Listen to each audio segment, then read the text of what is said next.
Madam जी, मैं आपको कभी मायूस नहीं होने दूंगा। आप बेफिक्र रहें, मैं आपकी कमी को पूरा करता रहूंगा। विधवा होने के बाद आज मैंने पहली बार अपने से कम उम्र के लड़के को बहाने से वॉशरूम में बुलाया था। ऐसी हालत में मुझे बेड पर लेटते हुए शर्म आ रही थी। हम दोनों की उम्र में काफ़ी फ़र्क था, लेकिन ये गलती मैं कभी नहीं भूल सकती थी, क्योंकि मैं जिसको बच्चा समझ रही थी वे तो मुझे विधवा हुए 15 साल गुजर चुके थे। तब से अब तक कभी किसी मर्द में दिलचस्पी महसूस नहीं हुई थी। अपने पति की अचानक मौत के बाद उनका कारोबार संभालने और अपने इकलौते बेटे आयु की परवाह करने में ही लगी रहती थी। अपनी इच्छा के बारे में तो सोचा ही नहीं था। इन्हीं दिनों हमारे पुराने नौकर ने अपने घर वापस जाने का फैसला कर लिया, तो नए नौकर की ज़रूरत आन पड़ी। मैंने पुराने नौकर से कहा, आप ही कोई भरोसे का आदमी ला दीजिए जो आपकी जगह काम कर सके। मोहन आया तो पहली नज़र में मुझे अच्छा लगा। मोहन को पुराने नौकर ही लेकर आया। मैंने ही भरोसे का आदमी समझकर रख लिया। वाकई ये बहुत नेक लड़का था। सुबह से 5 बजे तक मेरे बेटे आयु के साथ ऑफिस में होता और शाम को कॉलेज चला जाता। रात को खाना खाकर हमारे लिए क्वार्टर में चला जाता था। मुझको उसके साथ लगाव हो गया था। मेरे जेठ लंदन में कई सालों से थे। उन्हीं दिनों वे इंडिया आए। मेरे बेटे को कहा कि तुम मेरे पास लंदन आ जाओ, बिजनेस में मास्टर कर लो। मेरे घर रहोगे तो हर तरीके से तुम्हारा ख्याल रखा जाएगा। मेरा एक ही बेटा था। मैं नहीं चाहती थी कि मुझसे जुदा हो। वे अपने पापा के बिजनेस को भी संभाले हुए था, मगर अपने ताया के जोश दिलाने पर लंदन में जाने के ख्वाब उसकी आंखों में बस गए और वे बिजनेस मेरे हवाले करके लंदन चला गया। अब बेटे के बगैर अकेला महसूस करती थी। ऐसे में अगर किसी का सहारा ले सकती थी तो वे नौकर मोहन ही था। वे अपनी गरीबी से तंग और रिश्तेदारों से टूटा हुआ था। उसे भी किसी के सहारे की ज़रूरत थी। जिस दिन मेरा बेटा लंदन रवाना हुआ, मैं खूब रोई थी। उसने मेरे दुख को महसूस करते हुए तसल्ली दी। कहा कि मैडम, आप मुझ पर भरोसा करें, आपको मायूस ना होने दूंगा। उसके इन शब्दों से मैंने खुद बेहतर महसूस किया। उस वक्त मुझे अपने ऊपर एहसास हो रहा था। जिस बेटे के लिए उम्र के सारे सुनहरे दिन खो दिए, उसको पाल पोस कर बड़ा किया, वही मुझे छोड़कर चला गया था। मैं अपने कमरे में बैठी बेटे की यादों में खोई हुई थी। आज मुझे ज़िंदगी की तमाम चीज़ें याद आ रहा था। ऐसे में हमदर्दी के चंद लम्हे के लिए मेरा नौकर मेरे पास आ गया। उसकी नज़रें मेरे उदास चेहरे पर जमकर रह गई थी। उसने मुझे दिल से दिलासा दिलाया। मेरे बेटे को गए 5 साल हो गए थे। 5 साल गुजरने के बाद अब मेरा नौकर मजबूत इंसान नज़र आ रहा था। उसका वे लड़कापन और बालपन ख़त्म हो चुका था। वे एक जवान मर्द दिखाई दे रहा था। मेरे दिल में ख्वाहिश उभरी कि मेरा गम बांट ले और हम खुश जी भर के बातें करें, मगर मेरे और उसके बीच जो फासला था उसको बांटना उसके बस की बात नहीं थी और ना ही मेरे बस की। वे नौकर था और मैं मालकिन। उस दिन के बाद मैं हर तरह से उसका ख्याल रखने लगी और वे भी पहले से ज़्यादा मेरी बात मानने लगा। कई बार सोचा कि अगर मैं ये ज़िंदगी छोड़कर एक बार फिर से नई ज़िंदगी के बारे में सोचती तो यकीनन इसी तरीके से जीवन साथी की इच्छा करती, जो औरत का इज्जत करने के साथ साथ उसके दिल की बातें कोई जानता हो। लेकिन ज़िंदगी के इस मोड़ पर जब मेरा जवान बेटा था और मेरी उम्र 45 साल की थी, इस तरह की इच्छा करना सिर्फ सपना ही था। मेरी और मोहन की उम्र में बहुत फ़र्क था। वे उम्र में मेरे बेटे के बराबर का था। उसकी उम्र 22 साल हो गई थी। उसने मेरे हर गम में मेरा साथ दिया। उसके कारण मुझे भी एहसास मिला जो किसी भी औरत को उस वक्त दरख्त होता है जब वे अकेली और मजबूत बगैर सहारे की ज़िंदगी गुजार रही हो। अगर दौलत के एक सहारा होती है मगर ये इतना मजबूत सहारा नहीं होता। कभी कभी तो दौलत औरत को बहुत ज़्यादा नकचड़ी कर देती है। उन्हीं दिनों से मेरा नौकर मोहन मेरा ज़्यादा ख्याल रख रहा था और मेरे दिल में उसके लिए वे जज्बात पैदा हो रहे थे जो मेरी उम्र की औरत को शोभा नहीं देते। मैं तो एक बच्चे की माँ बनी और विधवा हो गई।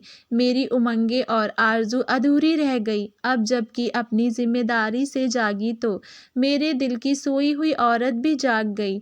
सोचती कि काश मेरे कोई और औलाद होती और कभी सोचती कि क्यों नहीं मैंने फिर से अपना घर बसाया था।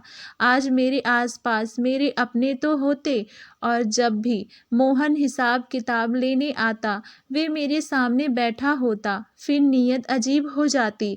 मैं किस तरह उसको अपनी नीयत बताती कि दोबारा से अपना घर बसाना चाहती हूँ। अब समझ में आया कि क्यों विधवा का घर दोबारा बसा लेना अच्छा होता है। लोग कहते हैं कि विधवा की शादी कर लेना कोई जुल्म नहीं है और मैं इन बातों से अच्छा महसूस नहीं किया करती थी। गुस्सा आता था या क्यों ऐसी बातें मेरे सामने करते हैं। विधवा होना कोई जुर्म तो नहीं। मेरे पास घर दौलत और औलाद सब कुछ है। मुझे किसी सहारे की भी ज़रूरत नहीं। मगर अब लगता है कि औरत का हर हाल में असली सहारा उसका जीवन साथी होता है। एक दिन हम दोनों गाड़ी में सब्जी लेने मार्केट जा रहे थे। कार एक जगह सिग्नल बंद होने के बाद रुकी तो एक बूढ़ी भिखारन ने हाथ फैलाकर कहा, कुछ दे दे, भूखी हूँ। भगवान आपकी जोड़ी सलामत रखे। मैंने 50 रुपए उसको दिए और कार आगे बढ़ा दी। मैं किन हैरानी से मोहन की तरफ देखी, कुछ हैरान सा हो गया।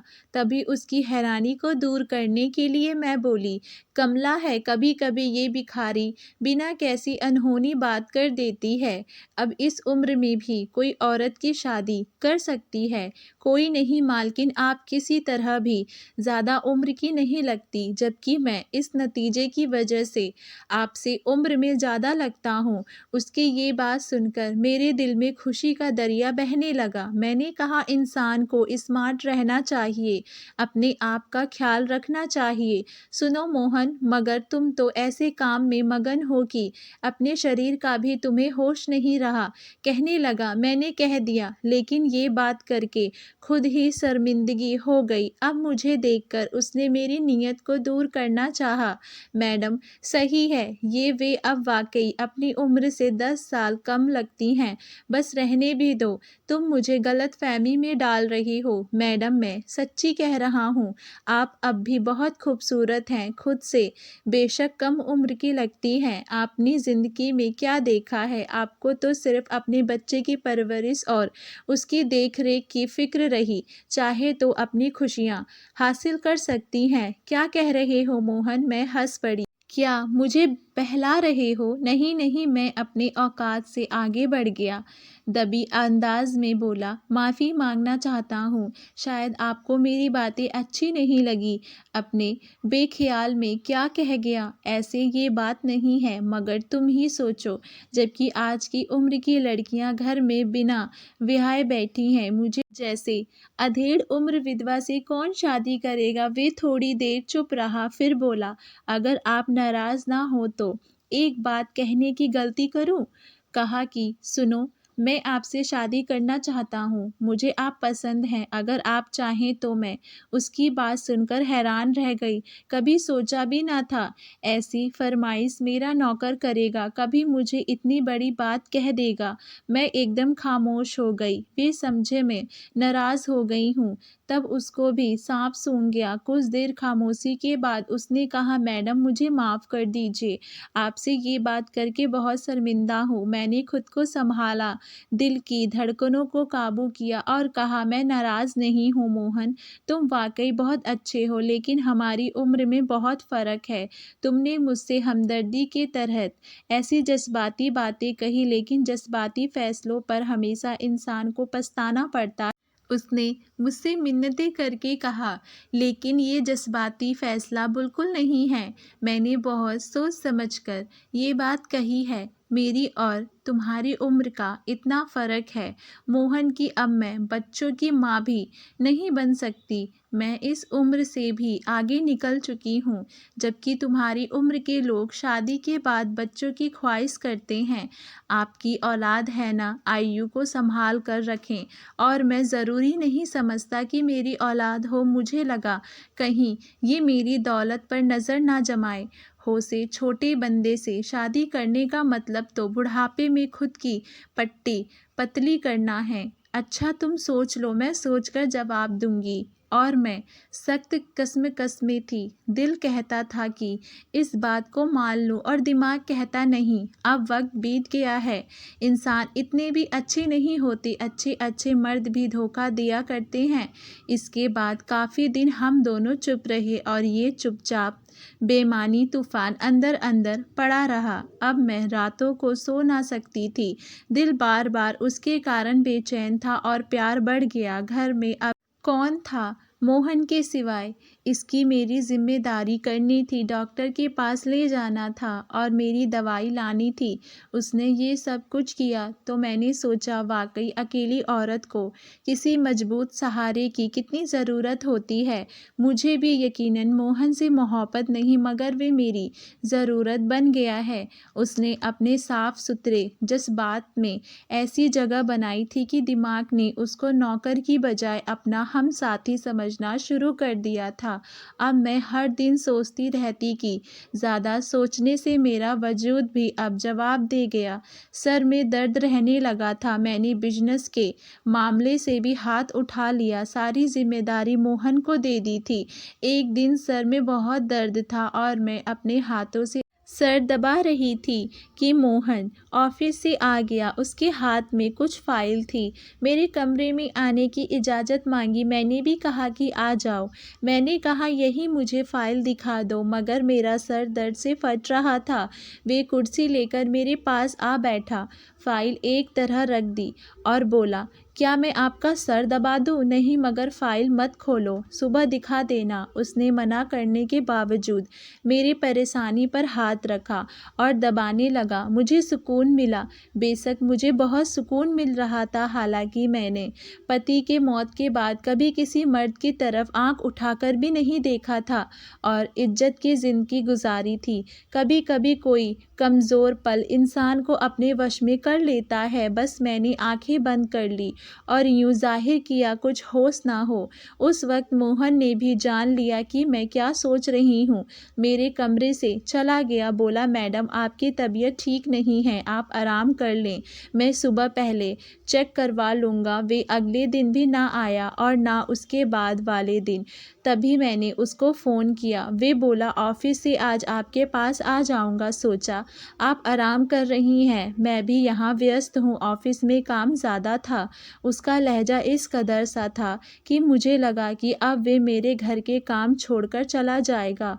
उसको मेरे डर और परेशानी से अच्छी तरह पता था। शाम को वे आ गया। मुझसे कुछ फाइलें चेक करवाई और कागजात पर दस्तखत करवाने थे, वे भी कर दिए। तब उसने कहा, मैडम आपने मेरी बात का जवाब नहीं दिया। तभी तक शायद आप इतने ज़रूरी फैसले से डरती हैं, शायद आपको मुझ पर भरोसा नहीं है। कोई बात नहीं, हम भुला देते हैं कि हमारे बीच कोई ऐसी बात हुई है। आप भी अपने आप को मजबूत रखें ताकि आपके बिजनेस पर बुरा असर ना पड़े और बिजनेस की बात पर पहले की तरह दिलचस्पी दें।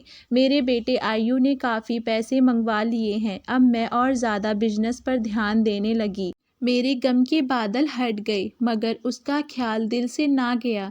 ना चाहते हुए भी कह दिया कि मुझे मोहन की ज़रूरत है। मेरे बेटे को ऊपर वाला सलामत रखे, मगर अब वे अपनी नई ज़िंदगी में गुम हो गया है। मुझे मालूम है मैं वाकई घर बसाना चाहती हूँ, मगर तुम्हारे बारे में सोचती हूँ तुमको इसमें घाटा होगा, जबकि मुझे नहीं। वे बोला, क्योंकि मैंने सोच समझकर फैसला किया है तो ठीक है, मगर बेटे को कैसे कहूँ कि मैं इस उम्र में शादी कर रही हूँ। आप अपने जेठ को कहें, वे वही हैं जहाँ इस मामले में लोग और तरस सोचते हैं। वे यकीनन आपकी मदद करेंगे। बड़ी हिम्मत करके मैंने जेठ को फ़ोन कर दिया और उसको अपने मसले में आद किया। वे बोले, आप ज़रूर शादी कर लें, आयु को मैं संभाल लूँगा, लेकिन बिजनेस की मालकिन आप रहेंगी, किसी और को मालिक ना बनाए वरना अपने हाथ कटवा बैठेंगे। जेठ की इजाज़त से मैंने मोहन से शादी कर लिया। उन्होंने बेटे को बाद में बता दिया, मगर उसको इस बात पर राजी ना कर सके कि वे माँ की दूसरी शादी को स्वीकार कर लेते। वे बहुत नाराज़ हुआ और उसने मुझसे सारे रिश्ते ख़त्म कर दिए। कुछ साल बाद इंडिया आकर बिजनेस भी अपने नाम करवा लिए और मुझे सिर्फ मकान और जेवरात लेकर सारी दौलत खुद ले गया। बेटे को बिजनेस संभालते देखकर मैं भी बहुत खुश थी, मगर ये काश वे मुझसे राजी हो जाता, क्योंकि मेरे दौलत का लालच मोहन को ना था। उसको एक और जगह बहुत अच्छी नौकरी मिल गई। ये कदम उठाकर मैंने अपना बेटा ज़रूर खोया। अगर मैं खुशकिस्मत मानती हूँ कि मोहन से मुझे कोई शिकायत नहीं है। उसने वाकई उम्र के फ़र्क के बावजूद मुझसे सच्ची मोहब्बत की, मेरा इतना ख्याल रखा, जहाँ भी तकलीफ़ ना होने दी। लेकिन मेरा दिल उसकी इतनी सारी मोहब्बत पाकर भी बेखुश ही रहा, क्योंकि जिस बेटे को जवानी के सुनहरे दिनों कुर्बान करके परवान चढ़ाया, मगर आज उसको मुझसे मिलना मंजूर नहीं है। धन्यवाद दोस्तों।